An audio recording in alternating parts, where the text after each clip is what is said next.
She began to run, her feet slipping easily over the firm, damp sand. In the hand of the smaller figure, a child, was the basket. Osrith picked up the oasis, rounding on the child and plucking it out of his hands. A wail of protest brought the larger figure, presumably the boy's mother, running over to them. The woman had long black hair, some flecked with a little grey and woven braids through her hair. The child had hair of the same colour which hung around his face in soft waves. M.A. inverted exclamation mark hair. M.A. inverted exclamation mark hair.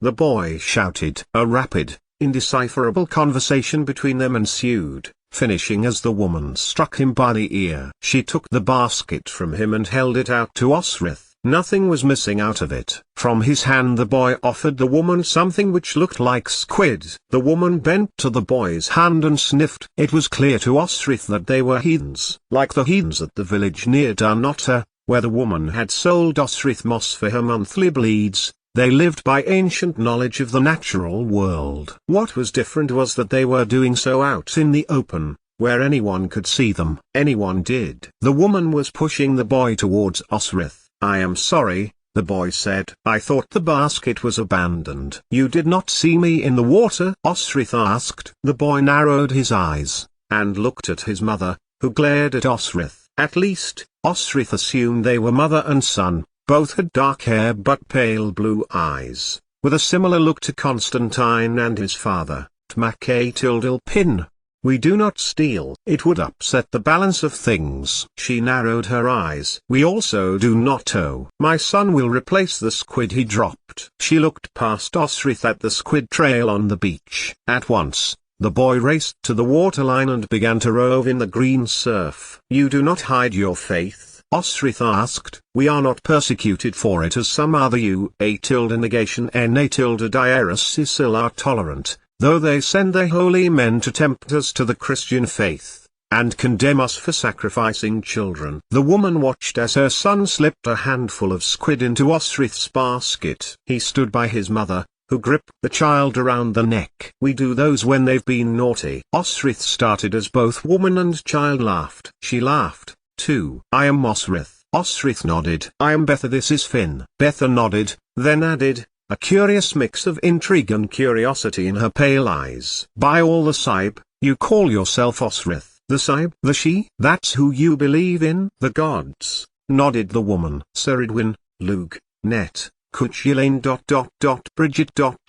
Morrigan." Osrith nodded. "The U-A-negation-N-A-diaris-Sisil too." The woman looked at Osrith and laughed. "But of course," Betha laughed, "for they dare not. They are merely us seduced by the benefits of Christianity, trade opportunities, defense. And the Norse do not press on us here as they do in Alba." "You know Alba?" Betha nodded. "We travel around these isles, know so much, hear so much." "It is not to do with us. It is for Christian kings to concern themselves with. We are the land, and the sky and the water. We take only what we need to survive, and thank the gods for their generosity." Osrith found herself nodding, for she had heard that before. The woman who sold her moss for her bleeding said as much. He rarely stayed in the same place for any great length of time. Instead, they traveled, looking for the most bountiful of resources that nature could provide. And this northern beach, for this time of year, provided squid.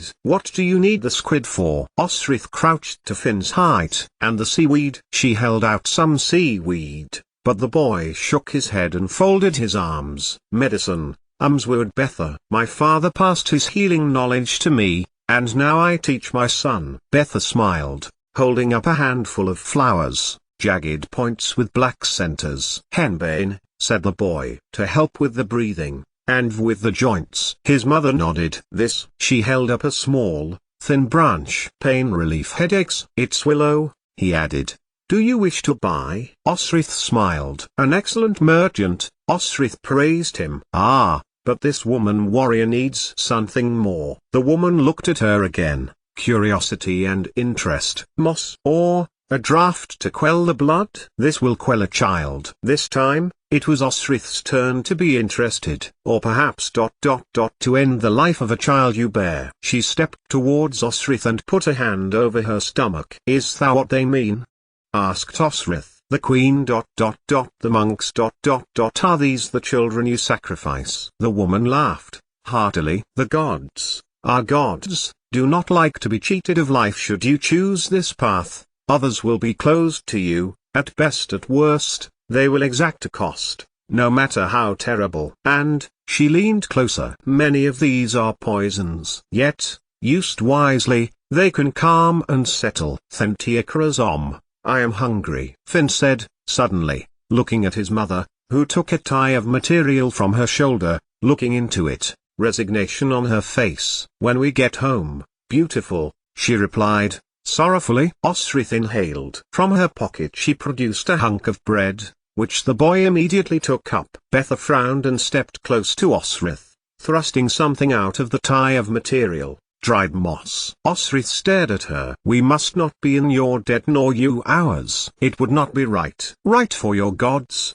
Asked Osrith, who was not hungry and reasoned the food would only go to waste. Right for everyone, said the black-haired woman, gravely, for the gods are everything, the land, the sea, the wind, the plants, the seasons and the turning of the years. That wheat was taken from the land, the water with which to cook it, the springs, the wood with which to bake it, the trees. Osrith nodded, politely, yet the look on Finn's face, of gastronomic delight, made her smile. To whom do you sell your medicine? Osrith asked. Ourselves, and we do not sell to other believers, but trade. The palace buys a good deal from us in silver, yet at the same time, their Christianity compels them to insist on us becoming Christian. She turned her head to the sea, the wind whipping strands of hair across her face. Yet over in your land, Tmakatildilpin might have done better by not persecuting us. She looked back at Osrith. Not that he is harsh as he once was. His time will soon be past, I fear. They still believe in the Sahib, for their Christianity, said Osrith, nodding in the direction of Doya. And, maybe even she did, Osrith thought to herself. Windy nights, creakings and howlings. The Sahib were truly alive in this land, letting their displeasure be known. That is because it is their history too, and they know it. Betha continued. While Christians were led in this land, at the time of our ancestor Kalgark, they took the faith. They were selfish, wanting an everlasting life beyond this. You can only balance what you have. She passed the bag of loosely tied herbs and plants to Finn, who sat on the sand, organizing them. They know it, because we are one people, those of us who, those centuries before, resisted. The negation Sicils did not resist and reap the rewards of trying to forget about the gods by aligning themselves with the church. Money, power, land, they suffer for it, and know it, too. Do prayers heal wounds? Do stories of righteousness send the dead across peacefully? Betha put her arm round Finn, and the boy placed every wood, leaf, flower and root back into the crudely fashioned bag. They turned to go. Wait! Shouted Osrith. The woman turned. Do you have a medicine that will resist a child? She asked hurriedly, her voice dropping low. A medicine to be taken to prevent children after lying with a man? She saw Betha's brow wrinkle. That can be done. Osrith pressed. That can be done. Betha confirmed. Yet, you should know should never be undertaken with frivolity or carelessness. The bond between a mother and child should not be severed without good cause. It is costly, though I do not mean just silver. She flashed a smile to Osrith. Permit us some of that weed and it is yours. Osrith reached into the basket and held out a generous handful. She had silver, but did not want to offend the heathen woman. Returning with so little would probably get her a beating, but the old cook's arms mostly missed anyway. Wait until your next blood, then. Dissolve of this lily root a small portion. Betha indicated with her grubby thumbnail a portion no thicker than a grain of wheat, with honey. Drink just a little each day. You may also find you the pain that troubles you is much reduced. Osrith pushed the root into her clothing. You are very tolerant, for a creation. Betha smiled. You have not once asked me to mend my ways or step into the light. I am warrior. My mother was of Cumbraland, a Christian. Osrith went to the memory of her aunt, once her mother. Never offend a heathen, respect their ways. And those in far-off Irian and the far north in Alba were never subjugated by the Latins. They hold the truth. But her mother had only ever whispered this to her, and very rarely, at bedtimes, when she was small, before her she was remarried to Elfric. Even then, Osrith had wondered whether they were really her mother's words, or part of her own dreams. When we travel, we have been to Cumbraland, Betha smiked. North to the Strathclyde Cymric, south, to the West Cymric. Though that land is harsh, the Crisians there are very pious. And what will you do with my seaweed and your squid? Osrith asked, crouching to Finn's level. The boy beamed widely, twinning his mother. The seaweed brings brightness, the boy recited. Gives health, restores the strength of a warrior. If your heart is troubled, he placed his hand over Osrith's chest, looking serious, or your blood is maligned, the squid will put this to rights. Very good, Belash, his mother nodded, putting her arm out to Finn and drawing him to her as he stood. We must away. And, to Osrith added, I feel this will not be our last meeting. Osrith turned, looking up at the high cliffs she must climb to get to the upper pathway and get back to Doia, thinking about what Betha said. To meet them again now, that would be something. Would they be moving? Would they cross to Alba or Cumbraland or Cymru? If she was with them, then maybe, just maybe. Two figures watched Osrith turn, with her somewhat lighter basket, and walk in the opposite direction to Betha and Finn across the sand. They shouted across to her as she got almost to the top of the rocks that took her to high ground, bringing Osrith's mind back to the present. She turned, to see two warriors. They were young men, yet not as old as Domhnall. They strode in front of her, blocking her path, keeping their pale blue eyes on her as Osrith kept on walking towards them, slower, looking for a way past. Her hand hovered over the hilt of her sword. You are in Ullaid lands, one said, taller, broader. He leaned in his sword, elbows wide. Forgive me, Osrith replied. The man would strike, she knew. You are of the U-A negation N-A Diarus Sisil, the second warrior said. Then, fleet of foot, he was in front of her in seconds. Give me what you have. It belongs to us. That sand belongs to us. Osrith put down her basket carefully. These men were of the U-A negation N-A Diarus Sisil's rival faction, occupying land to the east. Were these two men why she, with the ability to fight, sent for squid?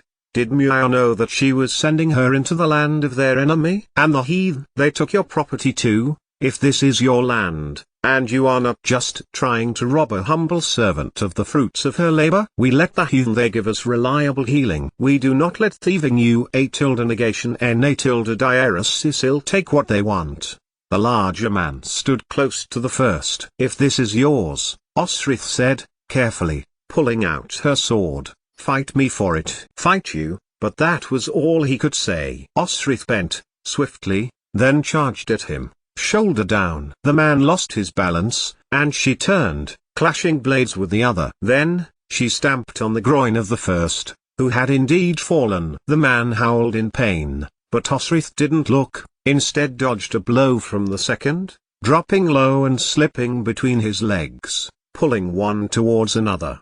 As he toppled, Osrith sprang to her feet, sheathing Fedda sword, and taking up her basket, running away, fast, and not stopping until she knew they had not been followed. As she loped wearily towards the monastery, the line of the river snaking south on which the fortress palace of the U-A negation N-A Diarus Sisil stood, another pair of eyes watched her pass by. 88,888,888. All that week, Osrith returned for squid. Her catch was scant and took a long time to collect enough, delayed as she looked out for the two men who had challenged her and she had fought. A few times she saw the heathen boy, Finn, who was collecting his own squid and other plants, and her heart glowed with her guilty plan. If the heathens were on the move when the squid had stopped coming to the waters, then she could travel with them, over to Northumbria and head south, or Cymru and southwest, by offering them her sword. But it wasn't until 4 days that Betha appeared with Finn, helping him collect sea pinks from between the rock crevices. Are you in need of a poultice?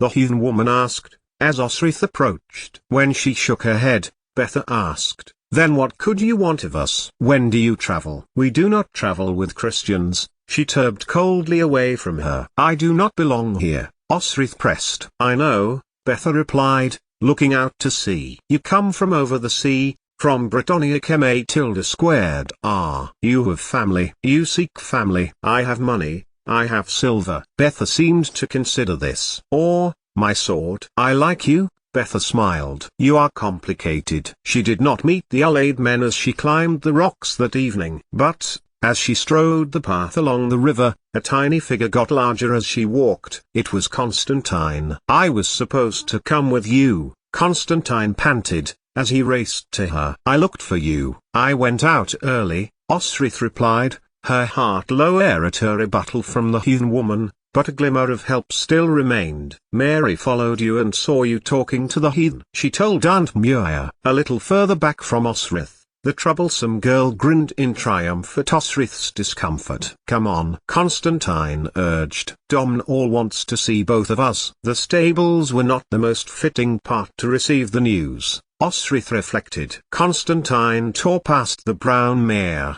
treading in her straw. In the empty stall, at the back, Finoli and Fergus were already waiting. Past Osrith strode a tall, blonde-haired. "What is this about?" Osrith asked, and in half an hour, she would know. Mac-Tildilpin had been besieged at Dunnottar by a combined army of Strathclyde Cymric and a Pictish army raised from Cthnus. He had fought, with the pro-Gaelish monks at his side, having met them with strength at Nrurim, hoping to trap them in below waters. Giric had taken the crown and Constantine's father had been left for the crows, his men forced to change allegiance. Constantine had stalked out of the stables, shrugging off Osrith's attempts at comfort. And, after all the telling, Domhnall, the next Gael in line for the Pictish throne, seemed to have aged before her eyes. Osrith lay awake until the morning, images of the king, tall, benevolent, ferocious, and Dunnottar, of Glimmery, the antithesis of the ua-negation na-diaris palace cook,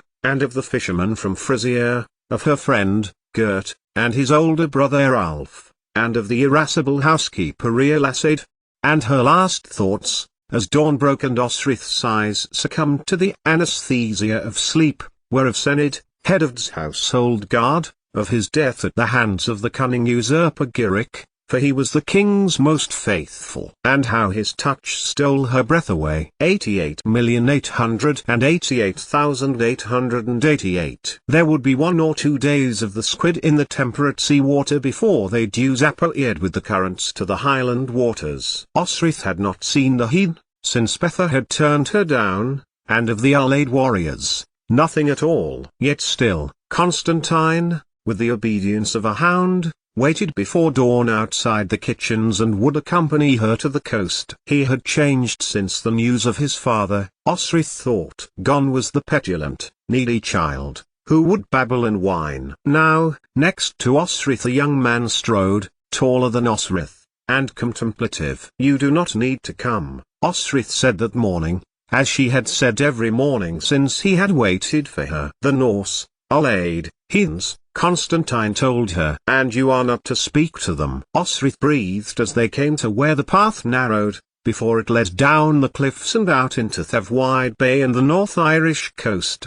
She had hoped the heathens might come back, despite Betha and her pledge to meet in 2 moons' time. Guilt plagued her. She was Domhnall's man, though he wouldn't take her oath. He cared for her and treated her with respect, like he did for Tadgan Fergus and Finoli. Well, not exactly like Finoli. How could she even think to leave his side and travel with the heathens? Domhnall had offered to find her a husband, someone Gaelish, and that she could work for Muir and the king, to find Leith. But she did not belong here. She would be humped, and what was humping other than lying down and your lover pushing up and down? And she would be trapped and might never reach Utad. That golden light in her mind telling her where he was would dim and fade. And she would come with child, and most likely die as it was born. And, if she didn't move fast, Osrith knew, for she had had little opportunity to search the monk's correspondence by going to the sea each day, Utad may not remain in Wessex. When they had climbed down the rocks, and onto the sand, rather than wait for her harvest the strand, Constantine pulled her towards him. She dropped her basket in surprise. "Kiss me, Osrith," Constantine commanded. Impetuously, Osrith approached the prince, leaning forward, and looking into his pale grey eyes. Then, she pecked him on the forehead. "No," he demanded, stalking towards her. Then he seized her wrists, so she could not threaten him with fed sword, pressing her back towards the cliff face. He pushed his face close to her, then his lips to hers. Osrith kissed him back, hating herself for liking it, and liking Constantine for daring to get what he wanted. But this must not last. He was betrothed to a Uineal princess, as Domnall was. He would, in time, reclaim his father's throne for Domnall and would have sons with the same ambition he had, that his Shaina, Sainid Mac-Tildilpin had,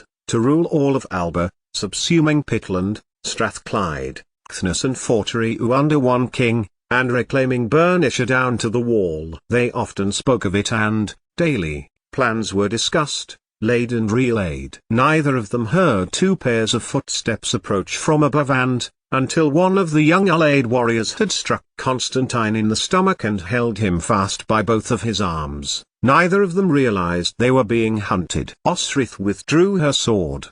The bigger warrior shook his head. "Will not fight you," he spat, holding an arm to Osrath's shoulder, and pushed her back harshly towards the wall. "We will fight him." "My brother has some vengeance to redress," the younger warrior added, holding Constantine tightly around the throat. Osrith made to duck under the bigger warrior's arm, but he pushed her past. "He will fight me. You will fight my brother." "No," protested Constantine. "I will fight both of you," declared Osrith. "Like I did last time." She saw Constantine's eyes widen. Then, the bigger warrior took out his sword, and held it close to Constantine's crotch. "You fight both of us, and win," the warrior said, twisting his face, grotesquely, "or the prince of the Uatilda negation Natilda Diarus Sisil will be the last of his direct line. Thigla tilde Diarus Sislida." Constantine shouted back at him. "She is very strong." Surprise crossed the big warrior's face as he turned back to Osrith, a slow, lazy smirk illustrating his features. He took the hand pressing Osrith to the rock, and trailed it down her face. "B8 tilde squared I each," mocked the other one, and to Constantine, asked, pulling back on his arms, "Does she hump well?" "You have no need to fight, sweetheart," the bigger warrior cooed. "Keep your prince, but hand over that mighty sword of yours." "You want this?" Osrith cooed back. But it had been a feint, and she had slipped under the bigger warrior's arm. It was now he who was pinned against the rock, fed a sword's tip to his throat. "Touch the prince, and I will kill him," she told the smaller allied warrior. Uncertainty flashed over the man's features, and he loosened his grip on Constantine, at which point, Constantine Mac fought. He fought, and fought, kicking and jabbing and punching, Osrith watching the pent-up grief of his father and his lost kingdom leave him, not caring what blows he sustained in return. But the bigger warrior knew some tricks, and seized Fedor sword, twisting it out of Osrith's hand. He flung her to the floor, but Osrith twisted the sword, their warrior landing awkwardly on her leg as she grappled with it with her crippled left hand.